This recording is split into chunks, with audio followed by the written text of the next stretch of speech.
5 അല്ല 50 വർഷം ജീവിച്ചാലും ഒന്നും സംഭവിക്കത്തില്ല.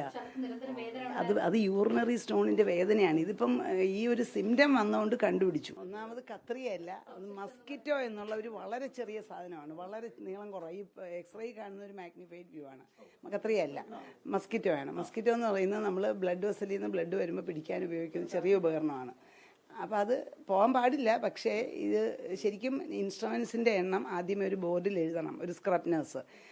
പിന്നെ കഴിയുമ്പോഴും ഇൻസ്ട്രുമെൻ്റ് എണ്ണം ചെക്ക് ചെയ്യണം. പക്ഷേ ഗവൺമെൻറ് ഹോസ്പിറ്റലുകൾ എൻ്റെ അറിവിൽ എടുത്തോളം ഫ്ലോർ നേഴ്സ് എന്നൊരു സ്റ്റാഫ് ഉണ്ടാവാറില്ല. അപ്പം ചെയ്യുന്ന ഡോക്ടറും ചെയ്യുന്ന സിസ്റ്ററും കൂടെ ഇത് ആദ്യമേ ഒന്ന് എണ്ണിയിട്ട് ലാസ്റ്റ് വീണ്ടും ഒന്നും കൂടെ എണ്ണും. അപ്പോൾ ആ എണ്ണത്തിൽ മനസ്സിലെ ഓർമ്മയിൽ എന്തെങ്കിലും പിശക് വന്നു പോയാൽ ഇങ്ങനെ വരാം.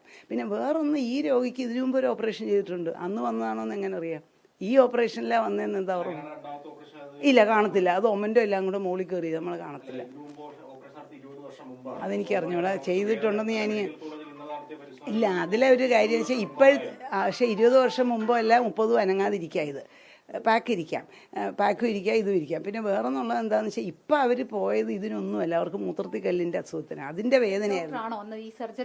അല്ല, ഞാനല്ല ചെയ്തത്. അല്ല എന്ന് 100% എനിക്കറിയാം. ഞാനല്ല, അന്ന് ഞാൻ റിട്ടയർ ചെയ്യുന്നതിന് തൊട്ട് മുന്നെയാണ്. അതുകൊണ്ട് വലിയ കേസുകളൊന്നും ഞാനന്ന് ചെയ്തിട്ടില്ല. അന്ന് കോവിഡായിരുന്നു. കൺസൾട്ട് ചെയ്താൽ ഞാൻ യൂണിറ്റ് ചീഫ് ആകുമ്പോൾ നാച്ചുറലി എല്ലാവരും യൂണിറ്റ് ചീഫിൻ്റെ പേരല്ലേ പറയത്തുള്ളൂ. അന്ന് കോവിഡ് ആയതുകൊണ്ട് കോവിഡ് റിലേറ്റഡ് മീറ്റിങ്ങുകളും ഒരുപാട് പ്രശ്നങ്ങളുണ്ടല്ലോ, നമുക്ക് കോവിഡ് റിലേറ്റഡ് ഒത്തിരി കാര്യം ചെയ്യാനുള്ളതുകൊണ്ട് ഞാൻ അതിൽ ഇൻവോൾവ് ആയിരുന്നു. അപ്പോൾ അന്ന് ഒരുപാട് ഓപ്പറേഷനുകൾ ചെയ്തിട്ടില്ല എന്നുള്ളതുകൊണ്ടാണ് ഞാൻ അത്ര ഉറപ്പായിട്ട് പറയുന്നത്. ഇല്ല, എനിക്ക് ഓർമ്മയില്ല. അന്ന് ഒന്നാമത് പ്രത്യേകിച്ച് കോവിഡ് ആയിരുന്നുകൊണ്ടാണ് കോവിഡിലായിരുന്നു നമ്മുടെ ശ്രദ്ധ മുഴുവൻ. കോവിഡ് ഗർഭിണികൾ പ്രൈവറ്റ് ആശുപത്രിക്കാരൊന്നും എടുക്കുന്നില്ല, എല്ലാം ഞങ്ങളല്ലേ. ദൂരം കോവിഡ് നമ്മൾ പ്രഗ്നൻസി റിലേറ്റഡ് ഒത്തിരി നമ്മളന്ന് ഫുൾ അതിലായിരുന്നു. അപ്പം നമ്മൾ ഈ ബാക്കി ഇലക്റ്റീവ് സർജറിയൊക്കെ ഒരുപാട് കുറച്ചായിരുന്നു. പക്ഷേ ഇത് 3.5 കിലോ ഉള്ളതും ക്യാൻസർ ആണോ എന്ന് സംശയമുള്ളതുമായ ഒരു ട്യൂമർ ആയിരുന്നുകൊണ്ടാണ് 10-ാം തീയതി അഡ്മിറ്റ് ചെയ്ത് 12-ാം തീയതി ചെയ്ത് 15-ന്, അത് ഇന്നലെ അവർ TV പറഞ്ഞതാണ്, 15-ന് വിട്ടു. എനിക്ക് ഓർമ്മയില്ല, 3 ദിവസം കൊണ്ട് അവരെ വിട്ടു എന്ന് അവർ പറഞ്ഞു ഇന്നലെ. അപ്പോൾ അത്രയും സിൻസിയറായിട്ടും കാര്യമായിട്ടും അവരന്ന് അഡ്മിറ്റ് ചെയ്തിട്ടുണ്ട്. ഈ വീട്ടിൽ ആരെയും കാണില്ല, അത് വെറുന്നോ. ഞാൻ ആരോടും പേടിച്ച, ഇവിടെ ആലപ്പുഴയുള്ള എല്ലാവർക്കും അറിയാം, ആരോടും ഞാൻ സർജറിക്ക് വേണ്ടി ഇന്ന് വരെ പൈസ മേടിച്ചിട്ടില്ല. അതുകൊണ്ട് ഇവരോട് ഞാൻ മേടിച്ചിട്ടില്ല, അത് എനിക്ക് ഉറപ്പാണ്. അതല്ലേ പറ്റത്തുള്ളൂ, അല്ല എനിക്ക് പ്രൈവറ്റിൽ പോയി ചെയ്യാൻ പറ്റില്ല. ഇല്ല, ഈ പ്രൈവറ്റ് കൺസൾട്ടേഷൻ എന്ന് പറഞ്ഞാൽ വലിയൊരു കാര്യമൊന്നുമില്ല. ആളുകൾ വന്ന് പല പരിചയത്തിൻ്റെ പേരിലും പലരും വിളിച്ചൊക്കെ ഈ രാഷ്ട്രീയക്കാർ തന്നെ വിളിച്ചു പറഞ്ഞൊക്കെ ഒത്തിരി പേര് വന്ന് എന്നെ കാണാറുണ്ട്. അതൊന്നും ഒരു വലിയൊരു മറ്റ് പ്രൈവറ്റ് ആശുപത്രികളിലെ പ്രൈവറ്റ് കൺസൾട്ടേഷൻ പോലെ വലിയൊരു സംഭവമൊന്നുമല്ല, നമ്മൾ സമ്പാദിക്കുന്ന കാര്യമൊന്നുമല്ല. ഞാനൊരു 38 കൊല്ലം ഗവൺമെൻറ്റിൽ വളരെ തുച്ഛമായ ശമ്പളത്തിൽ ജോലി ചെയ്ത ആളാണ്. മനസ്സിലായോ? അതെല്ലാവരും ചോദിക്കുക. ഇല്ല, അതറിയത്തില്ല. ഇതിൻ്റെ എണ്ണത്തിനൊന്നും ഒരു കണക്കും ഗവൺമെൻറ് ആശുപത്രികളിലില്ല. അതൊക്കെ സിസ്റ്റം, പണ്ട് മന്ത്രി പറഞ്ഞ പോലെ ഇതൊന്നും സിസ്റ്റം ഗവൺമെൻറ് ആശുപത്രി കൊണ്ടുപോകാനുള്ള സ്റ്റാഫില്ല പ്രോപ്പർ. ഞങ്ങൾക്ക് ആഗ്രഹമില്ലാഞ്ഞിട്ടല്ല. ഒരു ഫ്ലോർ നേഴ്സ് ഇങ്ങനെ വേണം നിർബന്ധമായിട്ടൊന്ന്. ഞാൻ പ്രൈവറ്റ് ജോലി ചെയ്തപ്പോൾ എനിക്ക് എല്ലാ കേസിനും ഫ്ലോർ നേഴ്സുണ്ട്. ആ ഫ്ലോർ നേഴ്സ് ആദ്യമേ ഒരു വൈറ്റ് ബോർഡ് വെച്ചിട്ടുണ്ട്. നമ്മൾ വയറ് തുറക്കുന്നതിന് മുമ്പ് ഇത്ര മസ്കിറ്റോ ഉണ്ട്, ഇത്ര ബാക്കി ആർട്ടറി ഉണ്ട്, അതുണ്ട്, ഇതുണ്ട്, എല്ലാം നമ്പർ എഴുതിയിടും. ഇവിടെ ഈ ചെറിയ പ്രോവിഡൻസ് ആശുപത്രി പോലും അങ്ങനെയാണ് ചെയ്യുന്നത്. ആ ഫ്ലോർ സിസ്റ്റർ എഴുതിയിട്ടുന്നത് അടയ്ക്കുന്നതിന് മുമ്പ് വീണ്ടും ചെക്ക് ചെയ്യും. ആ എണ്ണവും നമുക്കുള്ള ഇൻസ്ട്രുമെൻറ്റും. അങ്ങനെ ഒരു സിസ്റ്റം ഗവൺമെൻറ് ആശുപത്രിയിൽ പണ്ട് തൊട്ടേ ഇല്ല. ഞാൻ 38 കൊല്ലം ജോലി ചെയ്യാൻ കണ്ടിട്ടില്ല. അങ്ങനെ ഒരു സിസ്റ്റം ഉണ്ടെന്ന് തന്നെ പറയാം. അപൂർവമാണ്. 5 അല്ല 50 വർഷം ജീവിച്ചാലും ഒന്നും സംഭവിക്കത്തില്ല. അത് യൂറിനറി സ്റ്റോണിൻ്റെ വേദനയാണ്. ഇതിപ്പം ഈ ഒരു സിംറ്റം വന്നുകൊണ്ട് കണ്ടുപിടിച്ചു.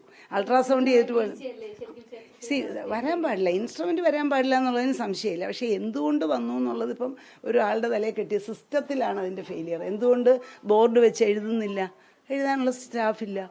ആ സ്റ്റാഫ് എഴുതി കഴിഞ്ഞ് ഡോക്ടറും കൂടെ ചേർന്ന് അത് ചെക്ക് ചെയ്യണം. അതിനുള്ള സിസ്റ്റം നമുക്കില്ല. അത് ഇനി ഇതുകൊണ്ടെങ്കിലും ഗവൺമെൻറ്റിൽ അത് വന്നാൽ നല്ലതാണ് കേട്ടോ. അതുകൊണ്ട് ഞാൻ ചെയ്തതല്ല. ഒന്ന് പേര് വെളി വരുന്നവരെ നിങ്ങൾ ക്ഷമിക്ക്. ഇല്ലല്ലോ, ഞാൻ പറഞ്ഞില്ല. എന്താണെന്ന് വെച്ചാൽ കോവിഡ് ആയിരുന്നല്ലോ. ഞാൻ ഈ കോവിഡിൻ്റെ പുറകെ ആയിരുന്നു ഫുൾ. കോവിഡിൻ്റെ നമുക്ക് ഒരുപാട് റെസ്പോൺസിബിലിറ്റീസ് അന്നുണ്ടല്ലോ. എപ്പോഴും മീറ്റിംഗ്, റിപ്പോർട്ട് കൊടുക്കണം.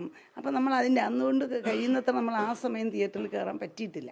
എന്തെങ്കിലുമൊക്കെ കേസുകൾ ചിലപ്പം ആളില്ലാത്തപ്പോഴൊക്കെ ചെയ്തു കൊടുത്തിട്ടുണ്ട്. പക്ഷേ ഈ 3.5 കിലോ ആണ് ഞാൻ ഓർത്തേനെ. ഡോക്ടർ, ഒരു ക്ലാരിഫിക്കേഷൻ ഉണ്ട്. ഇപ്പം ഡോക്ടർ സർജറി ചെയ്തില്ലെങ്കിൽ ഡോക്ടർ അവിടുത്തെ ചീഫ് ആയിട്ട് അത് നമുക്ക് ഓരോ സർജറിക്ക് അതല്ല ഞാൻ ചോദിക്കുന്നത്. അപ്പൊ ഡോക്ടറുടെ പേരായിരിക്കും സ്വാഭാവികമായിട്ട് തന്നെ ഈ രേഖകളിൽ വരിക? അല്ല, സർജറി രജിസ്റ്ററിൽ ചെയ്ത ആളുടെ പേര്, കേസ് ഷീറ്റിന്റെ ഫ്രണ്ടിൽ യൂണിറ്റ് ചീഫിന്റെ പേര് വരും. പക്ഷെ സർജറി രജിസ്റ്ററിലും സർജറി നോട്ട്സിലും ചെയ്തവരുടെ പേര് അത് ഇന്ന് എടുക്കുമ്പോൾ കിട്ടും. ഡെഫിനറ്റ് ആയിട്ട് പറയൂ ആരാ ചെയ്തേക്ക്. പക്ഷേ ഞാൻ പറഞ്ഞ പോലെ ഈ ചെയ്ത ഒരാളുടെ തലയിൽ വെക്കുന്നതും കഷ്ടമാണ്. അത് സിസ്റ്റം ഇങ്ങനെയാണ്. ശരിക്കും ഒരു ബോർഡ് വെച്ച് എത്ര ഇൻസ്ട്രുമെൻ്റ് ഉണ്ടെന്ന് ഫ്ലോർ നേഴ്സ് എഴുതണം. അങ്ങനെ ഒരു ഫ്ലോർ നേഴ്സ് എന്നൊരു തസ്തിക നമ്മുടെ ഒരു തിയേറ്ററിൽ ഇല്ല ഗവൺമെൻറ് സെറ്റപ്പിൽ. എൻ്റെ അറിവിലില്ല എന്നാണ്. ഇനി ഇപ്പോൾ ഇന്നാളത്തെ കോഴിക്കോട് ഇഷ്യൂ വന്നേ പിന്നെ എല്ലായിടവും വന്ന് കാണും ചിലപ്പോൾ, എനിക്ക് അറിഞ്ഞോളൂ. ഞാനുള്ളപ്പോൾ ഇല്ല. അതുകൊണ്ട് ഈ ഫ്ലോർ നേഴ്സ് എഴുതിയിരുന്നെങ്കിൽ ലാസ്റ്റ് ഡോക്ടർക്ക് ചെക്ക് ചെയ്യാൻ എളുപ്പമാണ്. ഇപ്പോൾ ചെക്ക് ചെയ്യുന്നത് എങ്ങനെയാണെന്ന് വെച്ചാൽ സിസ്റ്റർ പറയും, മാഡം ഞാൻ ഇത്ര എണ്ണം എടുത്തിട്ടുണ്ട്, അങ്ങനെ നോക്കും, ഇത്ര എണ്ണം ഉണ്ട്. അപ്പോൾ അവർക്ക് ഒരു ഓർമ്മയിൽ ഒരു പെശക് വന്നു പോയാൽ അത് പെശകാണ്. കഴിയുന്നത്ര നമ്മൾ ഒരു ഇൻസ്ട്രുമെൻ്റ് അകത്തിടത്തില്ല. ഇതെങ്ങനെ ഈ വലിയ ട്യൂമർ ആയതുകൊണ്ട് പിന്നെ എന്തോ 3.5 കിലോ അതുകൊണ്ടാണ് ചെയ്തത്. അല്ലെ കോവിഡ് സമയത്ത് നമ്മൾ അങ്ങനെ ഒരു സർജറി ചെയ്യത്തില്ല. ക്യാൻസർ, ഓവറിയിലെ ക്യാൻസർ എന്നാണ് വിചാരിച്ചത്. പക്ഷേ ചെയ്തപ്പോൾ ഫൈബ്രോയിഡ് ആയിരുന്നു. പേഷ്യൻ്റെ നന്മയ്ക്ക് വേണ്ടിയാണ് ആ കോവിഡ് കാലത്ത് കഷ്ടപ്പെട്ട് ചെയ്തത്. ഇപ്പോൾ ചെയ്തവർക്ക് അത് വരെയായി. പക്ഷേ എടോ ഇത് വയറ്റിലുള്ളതുകൊണ്ട് ഒന്നും അറിയത്തില്ല. വെക്കാമെന്നല്ലേ, തെറ്റാണ്. പക്ഷേ വയറ്റിൽ ഇത് ഇരുന്നുകൊണ്ട് ഒന്നും അറിയാം. ഇത് പണ്ട് 20 കൊല്ലം മുമ്പ് വെച്ചതും ആകാം, ഇപ്പോൾ വെച്ചതാണെന്നുള്ളതിന് ഒരു തെളിവുമില്ല. ഇനിയിപ്പോൾ വല്ല കെമിക്കൽ ടെസ്റ്റ് കൊണ്ട് ഇൻസ്ട്രുമെൻ്റ് പഴക്കം കണ്ടുപിടിക്കുകയോ അങ്ങനെ വല്ലതും ചെയ്യേണ്ടി വരും. അല്ലാതെ അറിയാൻ പറ്റത്തില്ല. ലോകത്തെവിടെയായാലും ഏത് സമയത്തും 24 വാർത്തകളും ഓഗ്മെന്റഡ് റിയാലിറ്റി പാക്കേജുകളും എക്സ്പ്ലെയിനറുകളും വിശദമായി കാണാൻ ഞങ്ങളുടെ യൂട്യൂബ് ചാനൽ നിങ്ങൾക്ക് സബ്സ്ക്രൈബ് ചെയ്യാം.